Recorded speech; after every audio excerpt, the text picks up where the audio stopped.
Irmãos, boa noite, a graça e a paz do Senhor Jesus, amém? Externo a minha gratidão de estar aqui nesta noite, convite do pastor Thomas, que iniciou-se, na verdade, por uma conversa que tivemos, várias conversas, né? Nos últimos 2 anos. Ele é muito querido também lá na nossa igreja em Campina Grande. E certa vez, aliás, eu acho que foi em outubro do ano passado, ele postou a aquisição que os homens fizeram das caixas de som aqui, não é? Novas caixas de som. Aí eu fiz um comentário lá, pastor, eu me lembro que quando, eu vou me emocionar um pouquinho, me desculpa.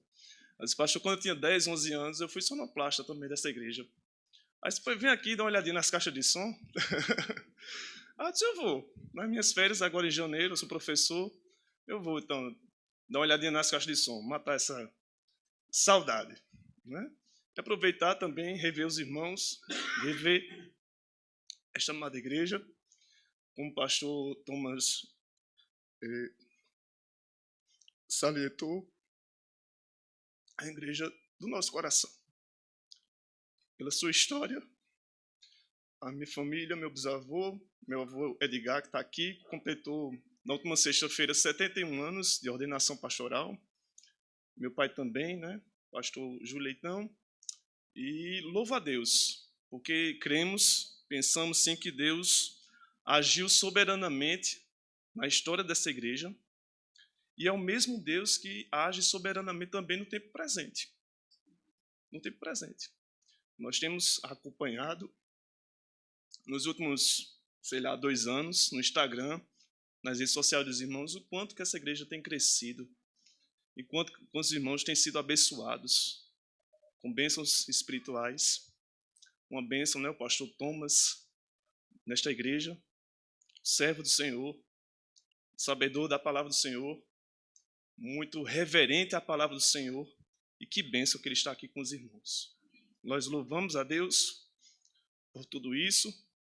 Nossa oração é que o Senhor continue nos abençoando grandemente, para a honra e para a glória do seu nome. Estou aqui com minha esposa, Patrícia. Levanta aí, Patrícia, por favor. Luquinhas, meu filho aí de 8 anos, minha tia Gláucia, meu avô. Já moramos em Campina Grande há 25 anos e eu tenho que ir para Campina Grande mesmo, porque foi lá que eu conheci Patrícia. Então, não teve jeito, eu tive que sair de Caruaru e morar em Campina para conhecer Patrícia. Casar, estamos lá há 25 anos e auxiliamos o pastor Val, que é lá na Congregacional Zona Sul. Vamos orar, meus irmãos, mais uma vez? Senhor, nós te agradecemos por esse momento tão singular, tão especial.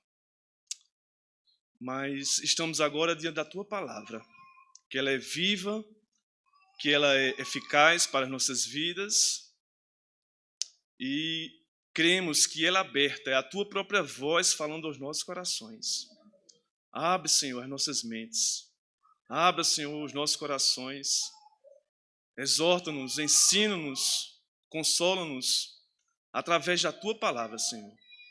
É isso que nós te rogamos, no nome do teu Filho amado Jesus. Amém.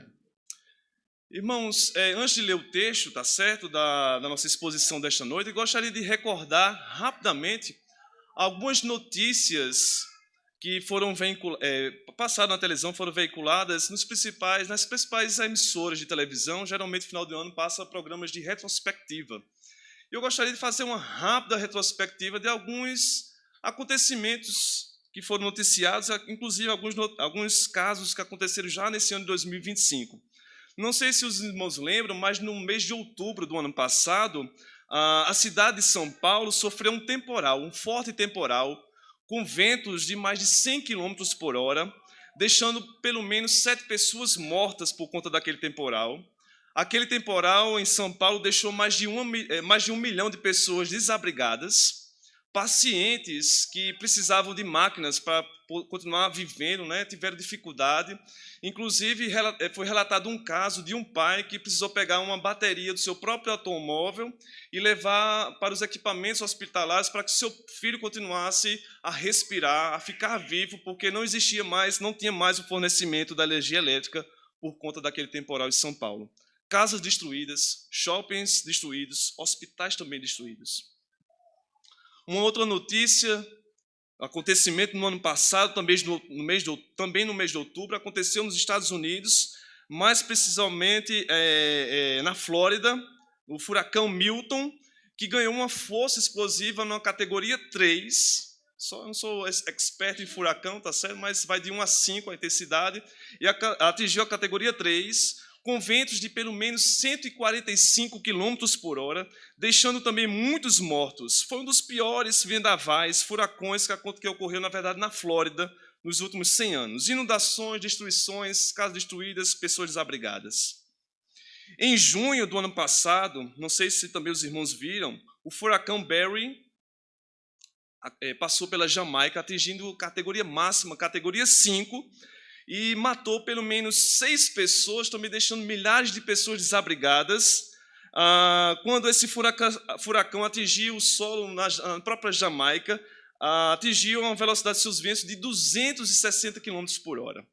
Não sei se os irmãos chegaram a ver no Instagram, nos stories, nos reels, que uma casa, na verdade, de um pastor, ele estava com a sua família, e no momento que estava passando aquele furacão na Jamaica, o teto fazia assim, balançava, como se fosse de isopor. Ele, o pastor e a sua família na Jamaica, sofrendo esse furacão, na verdade, durante esse momento tão pesado, estavam louvando e glorificando o nome do Senhor. Enchentes, nós já vimos nesse ano 2025, estado de Minas Gerais, São Paulo, Rio de Janeiro, pessoas desabrigadas, pessoas mortas, tantas tragédias. Tem um livro do John Piper, o famoso John Piper, um livro intitulado Um Homem Chamado Jesus Cristo. Nesse livro, John Piper conta que no mês de julho, aí bem mais atrás, em 1995, ele, sua esposa e seus 2 filhos estavam sentados no chão da sua própria casa, agarrados uns aos outros, distantes das janelas, porque eles estavam sofrendo um efeito também de um furacão passando perto da sua casa. Era o furacão Erin, na Flórida. Ele conta, o John Piper, nesse livro, que um lindo pinheiro na frente da sua casa foi arrancado por conta daquele furacão e bateu de forma avassaladora em um dos seus quartos e destruiu a casa dele. E eu vou deixar os irmãos na curiosidade, porque só vou contar o resto da história depois. Ao relatar esses fatos, essas notícias, eu não sei o que é que passa na cabeça dos irmãos, mas talvez a seguinte pergunta: por que estas coisas acontecem? Por que de tanta destruição? Por que de tanta calamidade? Por que de tantas notícias tão trágicas acontecem? Por que essas coisas acontecem? E no final da nossa exposição, nós vamos responder essa pergunta, conforme a palavra do Senhor. Por favor, abra sua Bíblia. Faremos uma rápida exposição e depois algumas aplicações que considero pertinentes para a nossa edificação espiritual. Um texto muito conhecido, Mateus, capítulo 8, versículos do 23 ao 27. Por favor, fique de pé em reverência à palavra do Senhor.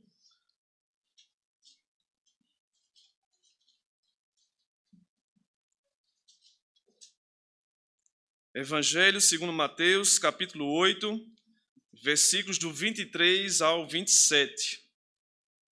Pelo menos na minha Bíblia, o título desse texto diz assim: Jesus acalma uma tempestade. Estamos falando aqui de furacões, tornados, tempestades. Pois bem, versículo 23. Então, entrando ele no barco, seus discípulos o seguiram. E eis que sobreveio no mar uma grande tempestade, de sorte que o barco era varrido pelas ondas. Entretanto, Jesus dormia. Versículo 25. Mas os discípulos vieram acordá-lo, clamando: Senhor, salva-nos, perecemos. Perguntou-lhes então Jesus: por que sois tímidos, homens de pequena fé? E levantando-se, repreendeu os ventos e o mar, e fez-se grande bonança. E maravilharam-se os homens, dizendo: quem é este que até os ventos e o mar lhe obedecem? Os irmãos podem sentar. Louvado seja o Senhor pela leitura da sua palavra. Só um pouco do contexto desta narrativa. Jesus acabara de realizar várias pregações. Jesus acabara de realizar vários milagres. E Jesus, então, ele entra no barco, ele e seus discípulos, para atravessar o mar da Galileia. E durante aquela travessia, uma grande tempestade se levanta a ponto do barco ser coberto por ondas. Neste momento de pânico, os discípulos estes que muitos dos quais já eram muito experientes, pescadores, já tinham visto várias tempestades, várias situações difíceis em alto mar, mas mesmo assim aqueles discípulos ficaram apavorados e exclamaram por socorro. Entretanto, Jesus estava dormindo. E aí a história já conta aqui que ao ser despertado, Jesus repreende o mar, repreende o vento e tudo volta à calmaria. Certamente você já conhece essa história, contadas reiteradas vezes em escola bíblica dominical, mensagens devocionais. Mas quais lições podemos tirar desta situação para nossas vidas? O que podemos aprender com essa situação passada pelos discípulos com Jesus? Afinal, nós sabemos da resposta. Jesus é Ele que tem o poder sobre o vento. Ele, Jesus, que tem o poder sobre o mar. Sabemos sim da resposta. A impressão que nos dá, meus irmãos, é que muitas vezes, por conta da nossa correria, talvez, por conta dos problemas que enfrentamos, talvez, esqueçamos ou não tenhamos dado tamanha relevância da complexidade, quando nós podemos entender que Jesus é Ele que acalma o vento e o mar. Parece que muitas vezes, diante das aflições, isso não faz tanto sentido. Parece que não é mais tão importante. Confiamos mais em nossas forças, confiamos mais no nosso trabalho, de repente no dinheiro que possamos ter. Um dos objetivos, então, desta noite é que através dessa passagem, através da palavra do Senhor, possa trazer ânimo para as nossas vidas, mesmo imersos às dificuldades, mesmo imersos às aflições que todos nós passamos. Por favor, volte a sua Bíblia, Mateus 28, por favor, mantenha a sua Bíblia aberta nessa passagem. Mateus, capítulo 8, versículos 23 e 24. Então, entrando ele no barco, seus discípulos o seguiram, e eis que sobreveio no mar uma grande tempestade, de sorte que o barco era varrido pelas ondas. Entretanto, Jesus dormia.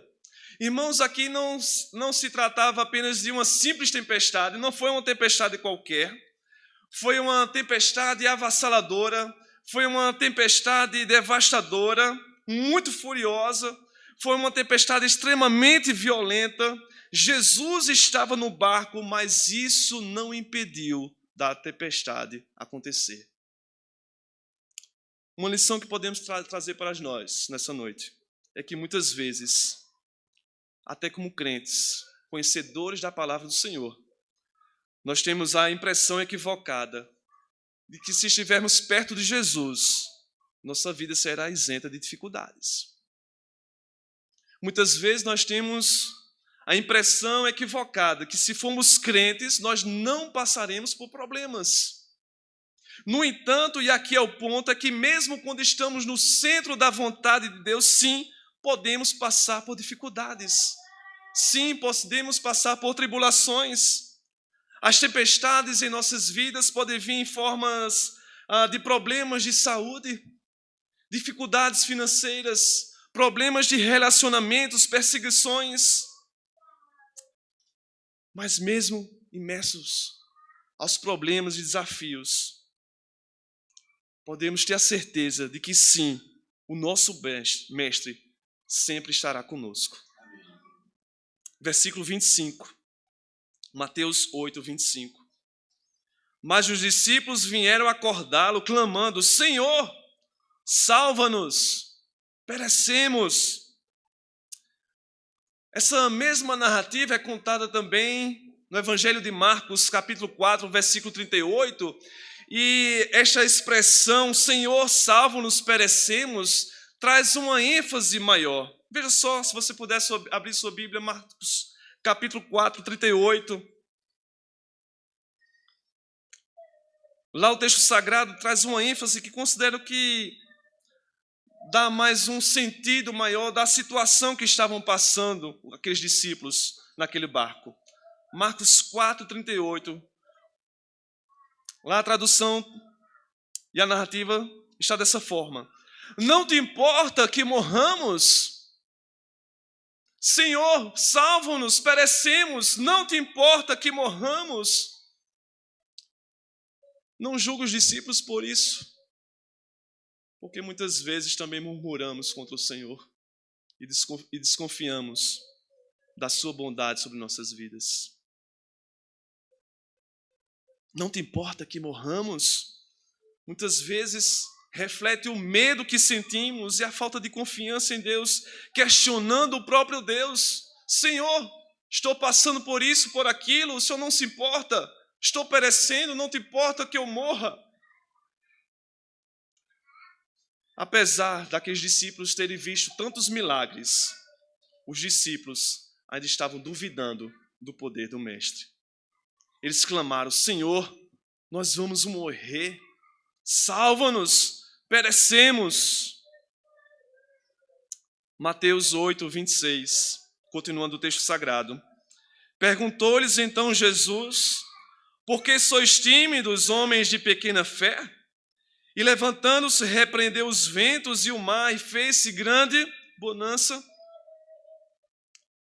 A última vez que Jesus tinha colocado essa expressão, homens de pequena fé, foi ainda no Sermão do Monte, Mateus 6, versículo 30, quando Jesus disse: olha, não andeis ansiosos por coisa alguma, não andeis ansiosos pelo que haveis de vestir ou de comer. E aí ele vai dizer em Marcos 6:30, homens de pequena fé. Jesus então responde àquela tempestade, ele dá uma ordem, e o mar e o vento, imediatamente, tudo se acalma. Vem a bonança, vem a paz, vem a calmaria. Preste atenção aqui, porque no versículo 26, nós temos uma clara demonstração da autoridade de Jesus sobre toda a criação. A autoridade de Jesus sobre a criação, sobre os céus, sobre a terra. Entenda que Jesus, ele é o Criador de todas as coisas. Ele, Jesus, é o Rei dos céus, é o Rei da terra. Ele sim pode ordenar e ordena sobre toda a natureza. O texto sagrado em João, capítulo 1, versículo 1, diz que no princípio era o Verbo, aqui se referindo a quem? A segunda pessoa da Trindade, Jesus. E o Verbo estava com Deus também lá na criação, desde o Gênesis, no capítulo 1. Sendo assim, Jesus tem sim autoridade sobre toda a criação. E o texto aqui de Mateus 8:26 é uma clara demonstração, então, da autoridade de Jesus sobre toda a criação. Versículo 27, Mateus 8:27. E maravilharam-se os homens, dizendo: quem é este que até os ventos e o mar lhe obedecem? Os discípulos, ao verem aquela calmaria, eles ficaram maravilhados e se perguntaram: quem é este? Quem é este que dá um vento ao mar, aos ventos, e tudo lhe obedece? A reação daqueles discípulos foi de temor reverente, reconhecendo a grandeza de Jesus sobre toda a criação. O que podemos aprender, meus irmãos, como mais uma lição para as nossas vidas, é que muitas vezes as tempestades da nossa vida podem servir para nos aproximarmos mais de Deus. Muitas vezes essas tempestades nos ensinam a temê-lo mais, a reverenciá-lo mais, de uma maneira mais profunda. Você, assim como eu, já deve ter experimentado a seguinte situação, às vezes sem o desejo de ler a palavra do Senhor, muitas vezes sem o desejo de orar ao Senhor diariamente, de meditar na sua santa lei dia e noite, como foi ensinado aqui pelo pastor Thomas, no Salmo 1, capítulo 1, versículo 1. Mas quando vêm os problemas, nós passamos a nos aproximarmos mais de Deus, passamos a ler mais a sua palavra, a orar, a buscar a sua presença. Em resumo, meus irmãos, esse texto sagrado de Mateus 8, 23 ao 27, é um dos eventos mais impressionantes da vida de Jesus. E essa narrativa assim, contém lições preciosas para as nossas vidas. E eu gostaria de compartilhar algumas aplicações desse texto sagrado para as nossas vidas. Mas antes, deixe-me recordar a história lá do John Piper, que estava passando por furacão Wayne, lá na Flórida. O John Piper conta que, num livro, um homem chamado Jesus Cristo, ele conta que no mês de julho de 1995, ele, a sua esposa e seus 2 filhos estavam agarrados uns aos outros, estavam distantes das janelas da sua casa, porque estavam sofrendo os efeitos diretos do furacão Wayne. Ele conta que um lindo pinheiro foi arrancado perto da sua casa, atingiu um dos seus quartos, uma das suas janelas da sua casa. Ele conta também que em um certo momento ele e sua família puderam observar por um bom tempo, lá fora da sua casa, os efeitos daquele furacão, mas eles tiveram que voltar de novo para dentro da casa, porque novamente aquela tempestade, aquele furacão, voltou com toda a força, agora destruindo carros, chaminés e árvores, arrancando árvores. Este furacão que o John Piper enfrentou com sua família andava numa velocidade de 30 km por hora. Os ventos no interior desse furacão que o John Piper enfrentou com sua família chegaram a uma velocidade de 112 km por hora. O governo da Flórida fez uma remoção de mais de 650 mil pessoas, deixando as suas casas. Voos foram cancelados, hospitais cancelaram cirurgias. O Wayne trouxe chuvas de 25 centímetros em poucas horas. Geralmente em nossa região, quando chove muito, são 30 milímetros. Mas aqui alcançou 25 centímetros em poucas horas. Imagina a quantidade de água que esse furacão trouxe. O Wayne atingiu a Flórida, atingiu Bahamas, Miami, Houston, Cabo Canaveral, onde tem a NASA. Enfim, um caos total. Mas o impressionante dessa história toda é que o John Piper conta que, em meio a tudo isto, ele e sua família viveram um momento de êxtase. Um momento de êxtase diante de um furacão. Ele conta que ele e sua família estavam envolvidos por 2 sentimentos. Estavam envolvidos por sentimentos de alegria e de admiração. Olha só. Ao mesmo tempo que eles estavam envolvidos com sentimento de temor reverente diante do poder arrebatador e incontrolável do próprio Deus. Êxtase, alegria e temor diante do poder avassalador do próprio Deus. As perdas do furacão Henry foram dolorosas, mas foram ainda insignificantes se você comparar ao Mitch, em 1998, que ceifou mais de 10 mil pessoas, atingindo uma velocidade de 290 km por hora. O Wayne também é insignificante comparado a um ciclone que aconteceu em 1991 em Bangladesh, que matou mais de 131 mil pessoas. E de novo volta a pergunta que colocamos lá no início da nossa meditação. Por que essas coisas acontecem? Por que de tantas tragédias? Por que de tanto mal aos nossos olhos? E a resposta daremos daqui a pouco, no final da nossa exposição. Antes, deixe-me trazer algumas aplicações para as nossas vidas. O próprio Jesus havia nos alertado. João 16:33, ele disse que no mundo tereis aflições. Mesmo crentes, mesmo sendo servos do Senhor, nós não estamos imunes às tempestades da vida. Um famoso congregacional inglês do século 17, um pregador puritano, o Jeremiah Burroughs, não sei bem se o Thomas, reverendo, tem uma pronúncia melhor do que a minha, certamente deve ter. Tem um livro dele muito interessante. O título do livro é Aprendendo a Estar Contente. Aprendendo a Estar Contente. Ele trouxe 5 lições, 5 dicas básicas, simples, para que o cristão continue alegre, contente, mesmo diante das aflições. Eu gostaria de relatar, então, esses 5 tópicos que o Jeremias colocou nesse livro. Primeira dica, ele diz que quando os cristãos enfrentam dificuldades, deveriam lembrar quão grandes são as coisas que Deus tem lhes dado e quão insignificantes são as coisas que eles não têm. Explicando rapidamente esse primeiro tópico, o Jeremias está colocando que Deus tem nos abençoado com toda sorte de bênçãos, conforme Efésios 1:3, salvação, perdão dos pecados, sua misericórdia, sua bondade, seu amor, que nada disso é comparável às coisas materiais que porventura nós não tenhamos aqui nesta terra. Os cristãos deveriam se lembrar disso para se manterem contentes, mesmo diante das dificuldades. Segunda dica que o Jeremias nos dá é que cristãos que enfrentam problemas deveriam se recordar das bênçãos que receberam do passado. Salmos e Hinos 379 conta as muitas bênçãos. É uma maneira muito didática de nós recordarmos as bênçãos que o Senhor. Conte as bênçãos, dizem quantas são recebidas da vida irmã. Vem dizê-las todas de uma vez. Diga todas de uma vez. E você vai ficar surpreso o quanto Deus já fez. Quando estiver passando por problemas, conte as bênçãos que o Senhor já tem derramado sobre a sua vida. Respiração, alimentação, vestimenta, uma igreja, a Bíblia, salvação, Pastor Thomas, para ensinar a palavra do Senhor aos irmãos. Que quantas bênçãos, conte as bênçãos.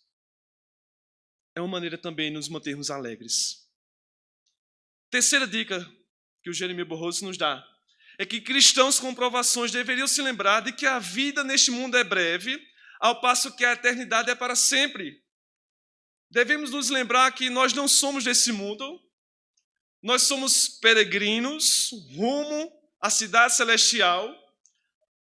Devemos nos lembrar que a nossa grande expectativa não é de conseguir coisas aqui na terra, mas a nossa grande expectativa é de um dia morarmos com o Senhor, vivermos com Ele eternamente. Cristãos com grandes provações deveriam se lembrar disso para se manterem alegres. Quarta dica: cristãos que enfrentam problemas deveriam recordar de que os servos de Deus no passado também sofreram grandes provações e coisas até piores do que nós enfrentamos. Quinta e última dica que este autor nos dá: cristãos que enfrentam problemas deveriam esforçar-se para louvarem a Deus por tudo aquilo que tem lhes dado. Irmãos, precisamos ter uma expressão de louvor ao Senhor, mesmo diante das dificuldades. É o que nós chamamos de uma doxologia. Você for ler o livro dos Salmos, por exemplo, você vai ter, no Salmo 150, vai encerrar, por exemplo, uma doxologia, expressão de louvor ao Senhor. Cristãos que enfrentam problemas deveriam se esforçarem para sempre louvarem a Deus por tudo aquilo que Ele tem nos dado. Voltando então para os vendavais, devemos nos lembrar que foi um vendaval que matou os 10 filhos de Jó. Um grande vendaval, conforme Jó, capítulo 1, versículo 19.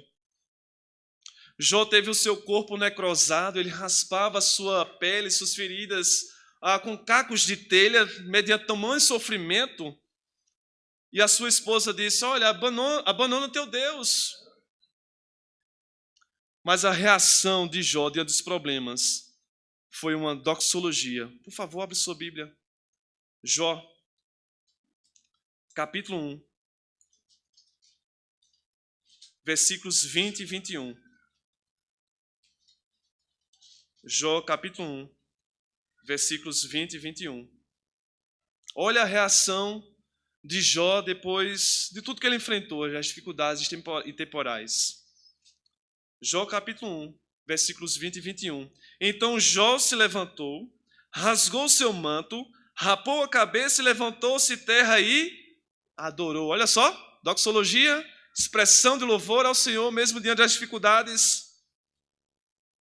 Versículo 21. E disse: nu saí do ventre de minha mãe, nu voltarei. Olha só de novo, finalzinho, versículo 21, uma expressão de louvor ao Senhor, uma doxologia. O Senhor deu, o Senhor o tomou, bendito seja o nome do Senhor. Expressão de louvor mesmo diante das dificuldades. Irmãos, independentemente da sua compreensão ou da minha compreensão das coisas não tão boas que podem acontecer sobre nossas vidas, devemos sempre compreender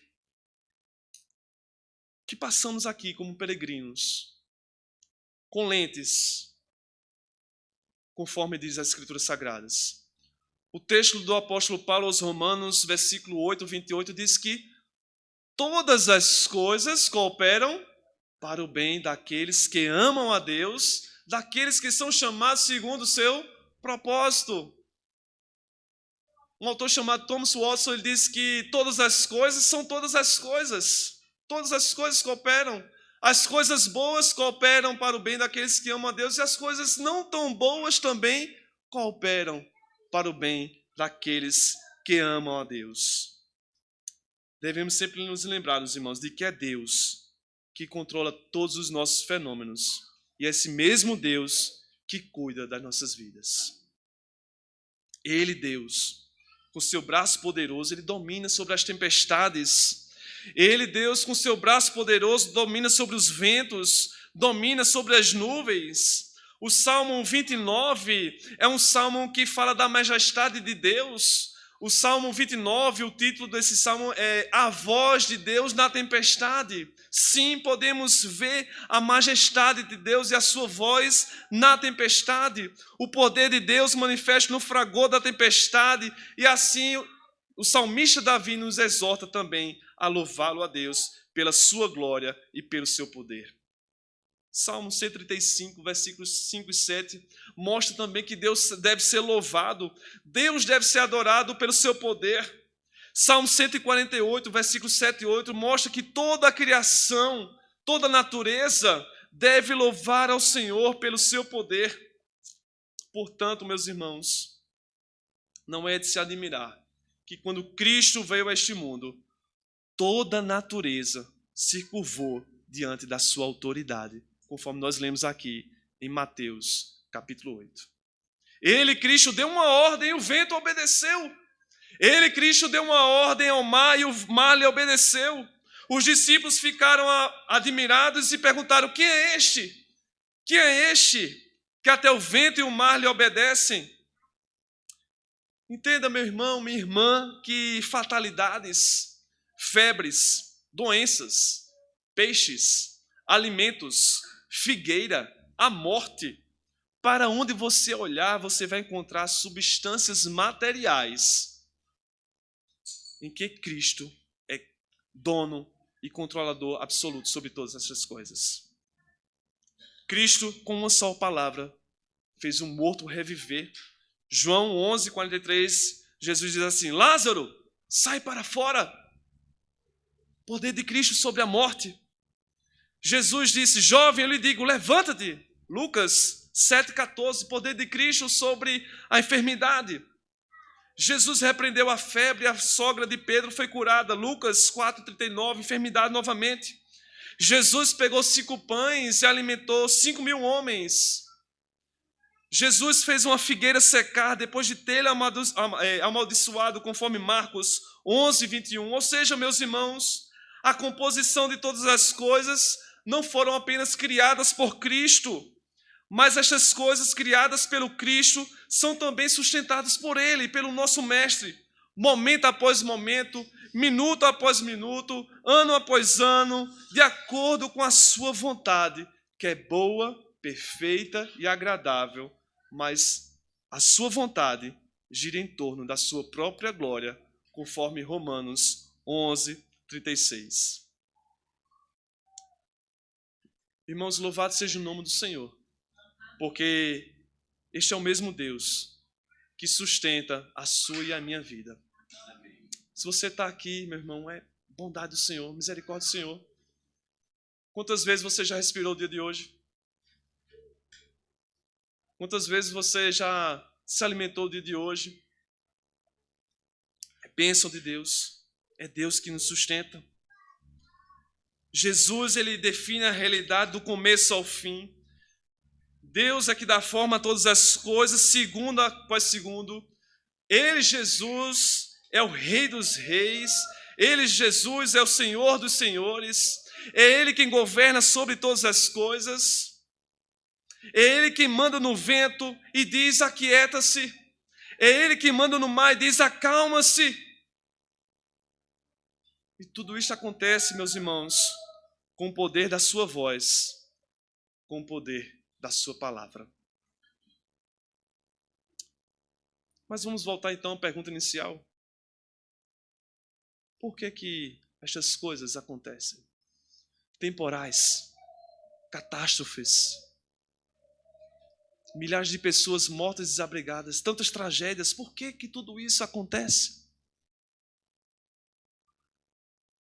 Irmãos, à luz da palavra do Senhor, uma primeira resposta a essa pergunta encontra-se em Romanos 8:22. Abra, por favor, sua Bíblia. Romanos 8:22.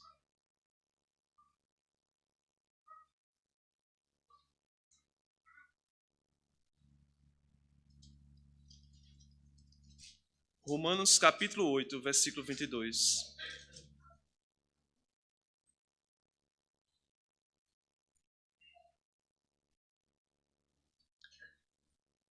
As Escrituras Sagradas nos diz o seguinte: porque sabemos que toda a criação ao seu tempo geme e suporta angústias até agora. Por conta do pecado cometido lá no Jardim do Éden, registrado em Gênesis capítulo 3, o pecado não só assolou a todos os seres humanos, a humanidade de forma geral, mas também assolou a própria natureza. A própria natureza até hoje suporta e geme angústias, sofrimento, tribulação. É por isso que nós vemos tantas destruições, catástrofes, inundações, furacões. Sabemos que até agora a natureza criada geme até agora, como em parto de dores. Por que essas coisas acontecem? Irmãos, penso eu que esta não seria a pergunta mais apropriada para questionarmos tais acontecimentos.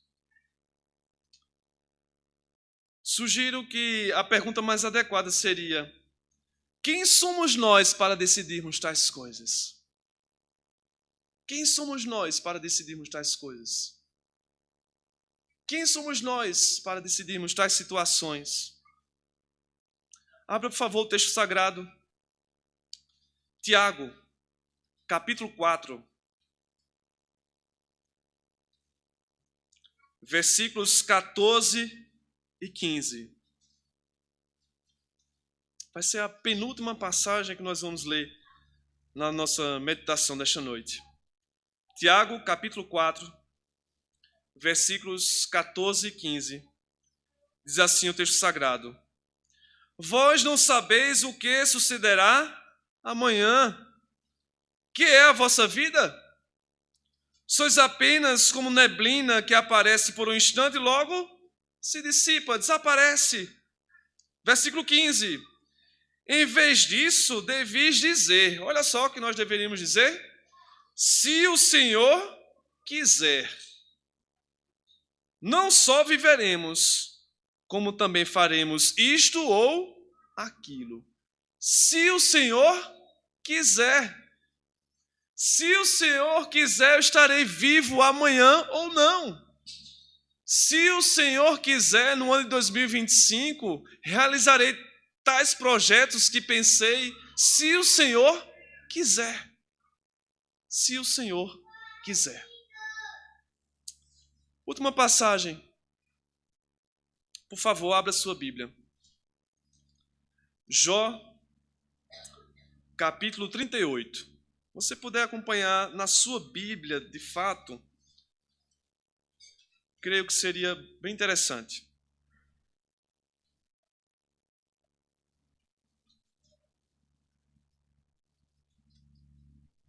Jó, capítulo 38, Enquanto os irmãos abrem, deixe-me só recordar o contexto aqui dessa passagem. Jó já havia perdido seus 10 filhos, Jó já havia perdido todos os seus bens, Jó perdeu a sua saúde, perdeu amigos, perdeu tudo. E nesse sofrimento, na verdade, durante o sofrimento, Jó questionou Deus 16 vezes. Por que, Deus? Por que de tanto sofrimento? Por que eu estou passando por isso? Por que o Senhor não me mata de uma vez? E Jó questionou Deus 16 vezes. E os irmãos já sabem isso mais do que eu, que Deus não respondeu nenhuma das suas 16 perguntas, nenhum dos seus questionamentos. Mas quando Deus resolveu falar com Jó, ele sim, Deus, fez a Jó 70 perguntas. Gostaria de ler algumas dessas perguntas. Jó 38. Preste bem atenção. É um texto que vai nos ajudar a responder por que essas coisas acontecem ou quem somos nós para decidirmos tais coisas. Versículo 1. Depois disso, o Senhor, do meio de um redemoinho, olha aí um vendaval de novo, né? Respondeu a Jó. Versículo 2, olha só. Quem é este que escurece os meus desígnios? A tradução seria mais ou menos assim também. Quem é que está duvidando da minha soberania? Com palavras sem entendimento. Olha só o tom da conversa que Deus está colocando com Jó. Quem é que está duvidando da minha soberania? Quem está duvidando de mim? Olha o tom da conversa. Quem é que está falando com palavras sem conhecimento, sem entendimento? Versículo 3. Palavras de Deus. Cinge, pois, os lombos como homem. Seria mais ou menos assim. Jó, fique de pé. Coloque sua capa de batalha. Fique de pé como um homem. E responda a essas perguntas que eu vou lhe colocar. Cinge, pois, os lombos como homem, pois eu te perguntarei, e tu me farás saber. Aí lá vai, versículo 4. Presta atenção. Onde estavas tu quando eu lançava os fundamentos da terra? Dize-me se tu tens entendimento. Versículo 5. Quem lhe pôs as medidas, se é que o sabes? Ou quem estendeu sobre ela o cordel? O cordel seria mais ou menos assim. Você sabe sobre o plano de Deus, sobre toda a criação? Você sabe de tudo isso, Jó? Versículo 6. Sobre que estão fundadas as suas bases, ou quem lhes assentou a pedra angular? Quando as estrelas da alva juntas alegremente cantavam e rejubilavam todos os filhos de Deus? Versículo 8. Ou quem encerrou o mar com portas, quando irrompeu da madre? Quando eu lhe pus as nuvens por vestidura e a escuridão por fraldas? Versículo 10. Quando lhe tracei limites e lhe pus ferrolhos e portas e disse: até aqui virás e não mais adiante, e aqui se quebrará o orgulho das tuas ondas? Versículo 12.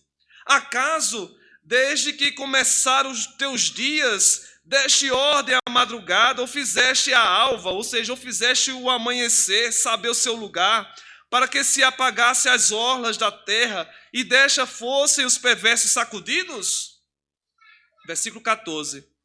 A terra se modela como barro debaixo do selo. Aqui se trata dos continentes. Você controla, você sabe dos continentes, como foram formados, e tudo se apresenta como vestidos. Versículo 15. Dos perversos se desvia a sua luz, e o braço levantado para ferir se quebranta.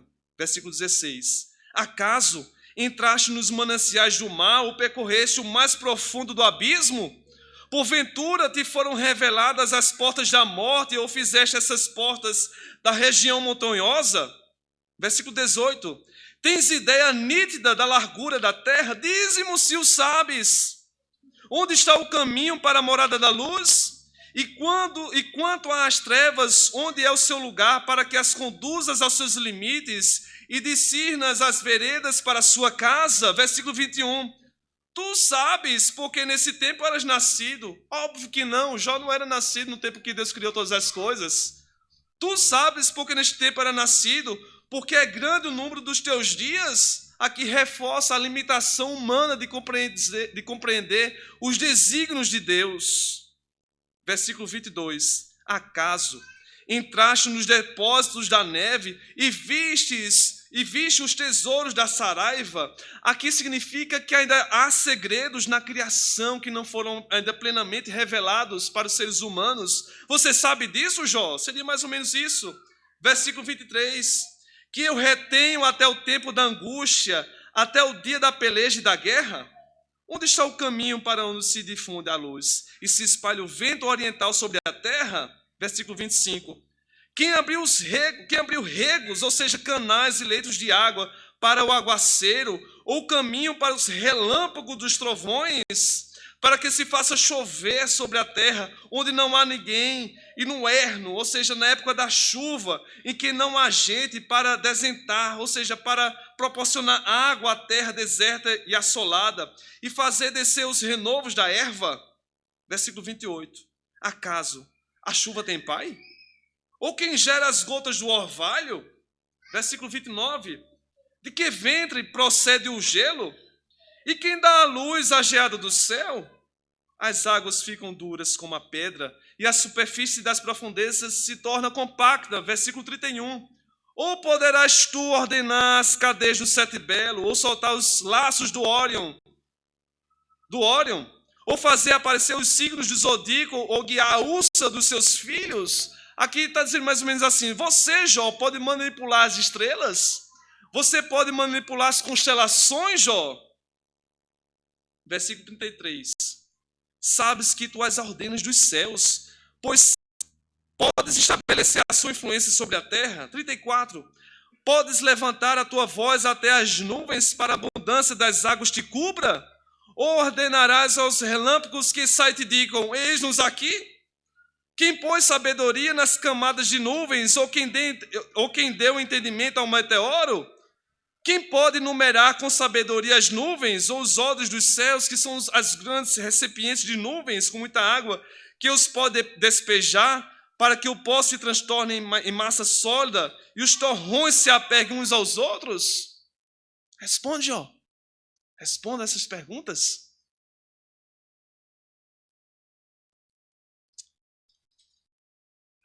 Irmãos, diante de tudo isso, e aí se avança nos capítulos 39, 40 e 41. Nós não vamos ler todas as perguntas. Mas olha a confissão de Jó, início do capítulo 42. Por favor, sua Bíblia. Jó 42, versículos 1 e 2. Jó 42, versículos 1 e 2. Depois de tudo isso que Jó escutou de Deus, que a confissão de Jó presente aqui nesse texto de Jó 42 possa também ser a sua e a minha confissão nesta noite. Jó 42, versículos 1 e 2. Então respondeu Jó ao Senhor. Olha só o que Jó disse. Bem sei que tudo podes, e nenhum dos teus planos pode ser frustrado. Louvado seja o nome do Senhor. Uma doxologia também, expressão de louvor a Jó, reconhecendo o poder de Deus, reconhecendo a glória de Deus, a majestade de Deus sobre todas as coisas. Bem sei, Senhor, que tudo podes e que nenhum dos teus planos ou dos teus desígnios pode ser frustrado. Conta-se uma história de um menino que estava brincando com o seu barquinho de papel perto de um lago. Na verdade, ele estava brincando com aquele barquinho no lago. E ao brincar com aquele barquinho de papel, ele estava muito alegre, muito contente. E de repente veio um grande vento naquele barquinho de papel, uma grande tempestade, se você quer entender assim, conforme a nossa exposição. E aquele barquinho foi arrastado lá para o meio daquele lago. E obviamente que, como toda criança, aquela criança chorou, ficou desesperada. Chorou absurdamente. O meu barquinho de papel, eu gosto tanto do meu barquinho de papel, eu quero brincar com o meu barquinho de papel. E chegou um rapaz perto dele para ajudá-lo e disse: menino, por que você está chorando? E o menino disse: eu estava brincando com meu barquinho de papel e o vento levou para bem longe, eu quero meu barquinho de papel. E aquele jovem disse: eu vou lhe ajudar, menino, não chore mais. E aquele jovem pegou algumas pedras na beira daquele lago e começou a atirar em direção daquele barquinho, jogar várias pedras, e o menino ficou mais desesperado. Não jogue, moço, essas pedras, vai destruir o meu barquinho de uma vez, não jogue essas pedras. E aquele rapaz disse: acalme-se, menino, eu estou lhe ajudando, eu não estou destruindo o seu barquinho de papel, porque à medida que eu jogo essas pedras, eu estou jogando perto do barquinho, mas não no barquinho, porque à medida que essas pedras baterem nas águas, vão se formar algumas ondas e trazer o seu barquinho de volta para você brincar. E foi o que aconteceu. Aquele barquinho voltou para as mãos daquele menino. Ou seja, meus irmãos, o que aprendemos com tudo isso é que nem todas as tempestades vêm para nos destruir. Nem todas as tempestades vêm para nos atrapalhar, mas de nos tornarmos mais semelhantes a Cristo, para vivermos um dia eternamente com o Senhor. Certa vez o Charles Spurgeon disse o seguinte: quem sabe o que é bom para nós? Quem sabe o que é bom para você? Quem sabe o que é bom para mim? Quem sabe o que é bom para nós? E ele continua: Deus sabe, isso é melhor do que sabermos. Deus sabe o que é melhor para nós. Feche os seus olhos, vamos orar neste momento. Senhor, obrigado por tua palavra, que é viva e eficaz. Obrigado pelos ensinamentos que podemos aprender nesta noite tão singular em tua presença. Senhor, nós te oramos, te rogamos para que o Senhor tenha misericórdia, Senhor, de milhares de pessoas que estão sofrendo dores nesse momento por tantas catástrofes que estão acontecendo ao redor do mundo. Pessoas que estão perdendo suas casas, pessoas que estão perdendo seus entes queridos em meio a tantas tragédias da própria natureza. Senhor, tenha misericórdia dessas pessoas. Te rogamos para que o Senhor proporcione alívio para essas vidas, para os familiares, mas ao mesmo tempo, Senhor, concede a nós, concede à tua igreja perdão dos nossos pecados. Faz-nos compreender, Senhor, que nenhum sofrimento é maior do que a glória que um dia será revelada a todos nós. Protege-nos, Senhor, diante de calamidades e tantas notícias ruins. Protege-nos, Senhor, de pensamentos impuros, quando muitas vezes murmuramos contra o Senhor e questionamos os seus desígnios. Perdoa-nos, Senhor, por pensamentos impuros diante de tantas calamidades. Te rogamos, Senhor, que o Senhor possa aumentar a nossa fé em meio às tribulações, em meio às tragédias, que são muitas vezes humanamente inexplicáveis. Inclina, Senhor, as nossas mentes e nossos corações à tua palavra. Faz-nos, Senhor, sedentos à tua palavra, que possamos meditá-la de dia e de noite, que possamos aprender mais de ti, para que sejamos fortalecidos nos dias de tribulações. É tudo isso, Senhor, que nós te rogamos, no nome do teu Filho amado Jesus. Amém. Louvado seja o nome do Senhor. Obrigado, irmãos, por essa oportunidade tão singular. Obrigado, pastor Thomas, também pelo convite tão honroso, pelo seu carinho para com nossa família, atenção. Que Deus continue abençoando grandemente para a sua honra e para a sua glória. Em nome do Senhor Jesus. Amém.